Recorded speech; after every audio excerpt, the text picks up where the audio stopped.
प्यारे बच्चों, class 11th chapter number 7 depreciation प्रावधान संचय, इसके पार्ट नंबर 5 में मैं आपको ले आया हूँ। इस पार्ट नंबर 5 में हम कुछ विविध उदाहरणों के बारे में जानेंगे। इससे पहले जो वीडियोज मैंने आपके लिए बनाए वहाँ आपने देखा होगा कि किस प्रकार से हम किसी संपत्ति पर मूल्यह्रास लगाते हैं। मूल्यह्रास लगाने की दो विधियां, क्रमागत ह्रास विधि और सीधी रेखा विधि का प्रयोग हम करते हैं, और साथ ही हमने देखा कि किस प्रकार से उसके लिए दो विधि, संपत्ति पर ही मूल्यह्रास का प्रभाव डाला जाए या मूल्यह्रास के लिए अलग से मूल्यह्रास प्रावधान खाता बनाया जाए। साथ ही हमने पढ़ा कि यदि आपकी संपत्ति का निपटान कर दिया जाए, निपटान से तात्पर्य है आपकी संपत्ति को बेच दिया जाए, तो किस प्रकार से होंगे उसके लेखे। चलते हैं कुछ और प्रश्नों की ओर जो हमें बताएंगे इन समस्याओं के बारे में। 1 जनवरी 2012 को जेन एंड सन्स ने 2 लाख रुपए में एक संयंत्र खरीदा जिसकी कायाकल्प के लिए 10,000 रुपये खर्च किए। इसकी स्थापना पर 50,000 रुपये खर्च किए, यानी कॉस्ट ऑफ असेट्स की अगर मैं बात करूं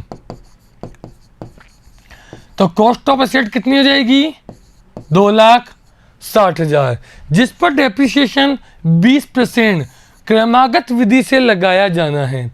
31 जुलाई 2015 को आपका जो संयंत्र है आग लग गई और बीमा कंपनी से 50,000 रुपये प्राप्त हुए। खाते 31 दिसंबर को बंद होते हैं। प्लांट अकाउंट, डेप्रिसिएशन अकाउंट और प्लांट निपटान डिस्पोजल अकाउंट आपको तैयार करना है। तो प्यारे बच्चों शुरू करते हैं। सबसे पहले प्लांट अकाउंट, डेट 2012 जनवरी 1 टू बैंक 2 लाख रुपए टू बैंक 10,000 रुपये टू बैंक 50,000 रुपये, टोटल 2,60,000। 2012 दिसंबर 31 बाय बैलेंस सीडी 2,60,000। बैलेंस को आगे लेके जाएंगे। 2013 जनवरी 1 टू बैलेंस ब्रोट डाउन 2,60,000। साल खत्म होगा दिसंबर में, दिसंबर 31 बाय बैलेंस सीडी 2,60,000। जैसा कि आप सभी जानते हैं, अगर हमारी संपत्तियों का लिए मशीन निपटान खाता हम बनाते हैं, प्रोविजन फॉर डेप्रिसिएशन अकाउंट बनाते हैं, तो इस अकाउंट में केवल हम दिखाते हैं मशीन की वैल्यू। जनवरी 1 टू बैलेंस ब्रोट डाउन 2,60,000। 14 दिसंबर 31 बाय बैलेंस सीडी 2,60,000। 2015 जनवरी 1 टू बैलेंस ब्रोट डाउन 2,60,000। बेचा कब गया, आग लगी 31 जुलाई को। 2015 जुलाई 31 बाय प्लांट डिस्पोजल। कौन से अकाउंट में ले जाएंगे बच्चों, प्लांट डिस्पोजल में 2,60,000। क्लियर है। आगे चलें। डेप्रिसिएशन अकाउंट 2012 दिसंबर 31 बाय डेप्रिसिएशन कितना 2,60,000 का 20% कितना होगा 52,000। बैलेंस को आगे लेके जाएं।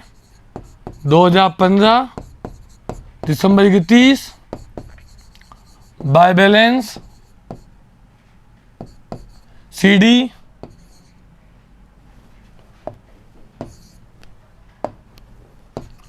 52,000।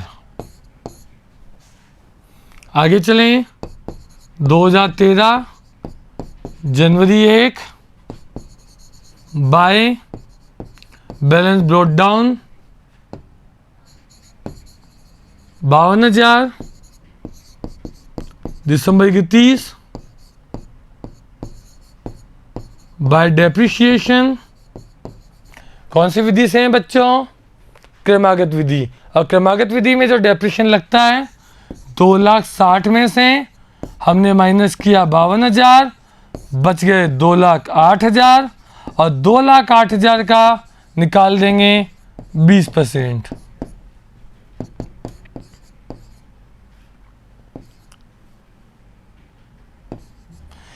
41,600 यहाँ आ जाएगा 41,600। 2016 सॉरी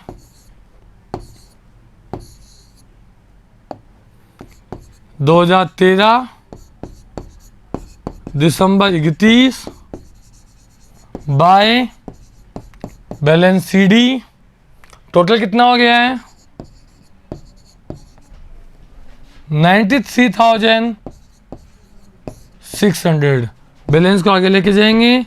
2014 जनवरी 1 बाय बैलेंस ब्रॉट डाउन 93,600। दिसंबर 31 बाय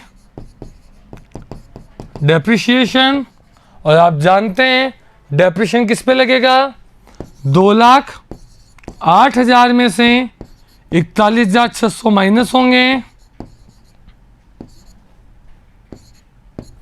उसका निकलेगा 20%। क्योंकि आप सभी जानते हैं बच्चों, क्रमागत शेष विधि में आपकी मूल लागत में से डेप्रिसिएशन को घटाकर जो पुस्तक मूल्य आता है उस पुस्तक मूल्य पे लगाया जाता है डेप्रिसिएशन। 0 4 दूनी 8 6 दूनी 12 6 दूनी 12 33,280। 0 8 8 6 आ जाएगा।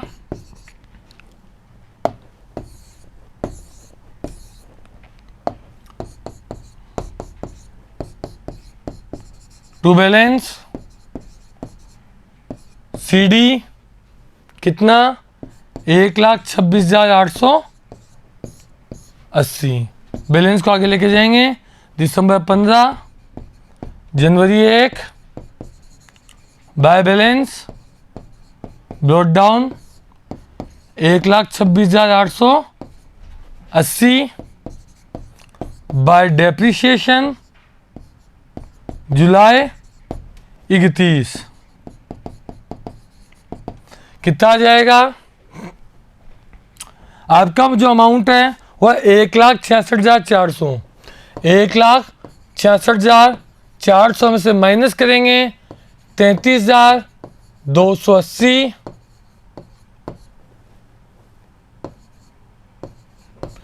इसका निकालना आपको 20%। डेट है 31 जुलाई, जनवरी, फरवरी, मार्च, अप्रैल, मई, जून और जुलाई, 7 महीने के लिए। 2 0 से 2 0, 2 छक्की 12, 6 दूनी 12, 6 दूनी 12, 1 6 कम 6 5 8 6 48 4 पॉइंट।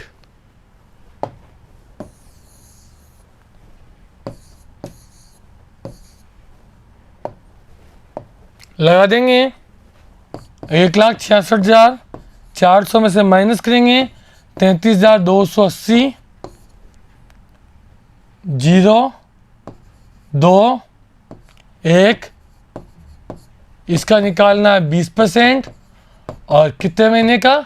6 महीने का। 6 दूनी 12, 2 जीरो से 2 जीरो, 2 एकम 2, 13,312, 13,312। और यहाँ आ जाएगा 2 प्लांट डिस्पोजल, कितना 2 9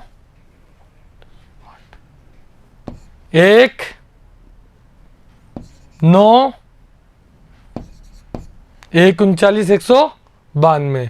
जब डिस्पोजल अकाउंट बनाएंगे 2015 जुलाई 1 2 प्लांट 2,60,000, 2015 जुलाई 1 बाय प्रोविजन कितना 1 39 192, 1 39 192। इंश्योरेंस कंपनी आपको कितना पैसा दे रही है? इंश्योरेंस कंपनी ने में दिए 50,000, और जो बच गया वो कहाँ चला जाएगा बच्चों? पीएनएल अकाउंट में।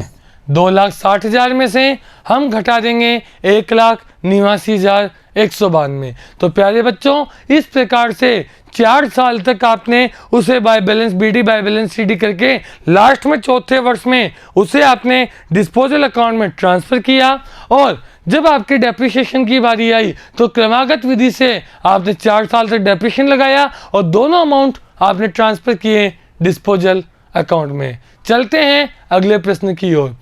मेसर्स डिजिटल स्टूडियो 1 अप्रैल 2016 को 8 लाख में एक मशीन खरीदते हैं जिसकी मूल लागत 20% की दर से सीधी रेखा विधि पर लगाई जाती है। 1 अप्रैल 2015 को 80,000 की लागत से इस मशीन की कार्यक्षमता बढ़ाने के लिए ठोस परिवर्तन किए, यानी अप्रैल 2013 से अप्रैल 2015 तक ये मशीन 8 लाख रुपए की थी।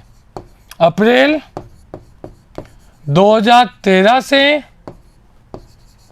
अप्रैल 2015 तक 8 लाख का कितना परसेंट डेप्रिसिएशन है बच्चों? 20%। किस विधि से? सीधी रेखा विधि से। यानी डेप्रिसिएशन की जो रेट है वो हर साल क्या रहेगी? समान, 1,60,000। कितने साल का? 2 साल का 3,20,000। 80,000 की लागत पे आपने एक बार और इस पे खर्च किया। 80,000 का कितना परसेंट? 20%, 16,000। 2,000 पे जो खर्च किए उसमें आएंगे नहीं, मशीन खाता आपको तैयार करना है। चलिए दोनों खाते अपन बनाते हैं। सबसे पहले 2013 अप्रैल 1 2015 में आपको बनाना है, सॉरी 2015 अप्रैल 1 to balance brought down 8 lakh. अप्रैल 1 में आपने एक और खर्चा कर दिया इस मशीन पे, to bank 80,000। 2016 March 31 by balance CD 8,80,000। समझ आया? आगे चलते हैं। यहां हमने इसका बैलेंस निकाल दिया। आगे 2015 अप्रैल 1 बाय बैलेंस ब्रॉट डाउन 3,20,000, क्योंकि 1 साल का जो डेप्रिसिएशन था वो 16,000, तो 2 साल का 3,20,000। आगे 2016 March 31 bye depreciation 1,60,000 plus 16,000, 1,76,000 total लगा देंगे 4,96,000। बैलेंस आ जाएगा 2016 March 31 by balance CD 4,96,000। Clear है प्यारे बच्चों? यहां आपके पास एक मशीन थी जो 8 लाख की थी। 2 साल बाद उस मशीन पर आपको कुछ उसकी क्षमता को बढ़ाने के लिए खर्च करना पड़ा और इस प्रकार से आपने उस अतिरिक्त राशि पर भी डेप्रिसिएशन निकाला। चलते अगले प्रश्न की ओर। सेम वैसा ही प्रश्न है। 2015 को प्रिंटिंग मशीन खरीदी जिस पर 20% की दर से मूल्यह्रास लगाया जाता है। इसकी तकनीक को योग्यता को बढ़ाने के लिए 17,000 रुपये हमने खर्च किए और वृद्धि की संभावना नहीं है। मशीन महत्वपूर्ण घटक में बदलाव कर दिया गया है जिस पर 20,000 का खर्च और इसका बढ़ गया है। 5,000 रुपये इसके साधारण व्यय के थे जिनका हमें कोई लेखा नहीं करना। 31 मार्च को आपको मशीन खाता व ह्रास प्रावधान खाता तैयार करना है। आपको तैयार करना है वैसे ही जैसे अभी हमने इलस्ट्रेशन नंबर 10 में किया था। प्यारे बच्चों यहां पर भी आपको इस मशीन के ऊपर डेप्रिसिएशन 2015 से लेके 2017 तक का ज्ञात करना है। मशीन की जो लागत है उसकी डेप्रिसिएशन को आप 2 साल का निकालेंगे। उसके बाद उस पर 70 प्लस 20 90,000 रुपये जो अतिरिक्त खर्च हुए हैं, इस 90,000 रुपये पर भी आप मूल्यह्रास ज्ञात करेंगे और मूल्यह्रास ज्ञात करने के बाद इन्हें आप दिखा देंगे आपके अकाउंट्स में। प्यारे बच्चों मुझे उम्मीद है आप ये प्रश्न कर सकते हैं। हम इसके सभी प्रश्नों को हमने सोल्व कर लिया है। आगामी पार्ट में हम पढ़ेंगे इसका सेकंड पार्ट संचय और प्रावधान। प्रावधान और संचय क्या होते हैं, प्रावधान और संचय को कैसे तैयार किया जाता है, ये जानेंगे हम अगले पार्ट में। बने रहिए मिशन ज्ञान के साथ। धन्यवाद।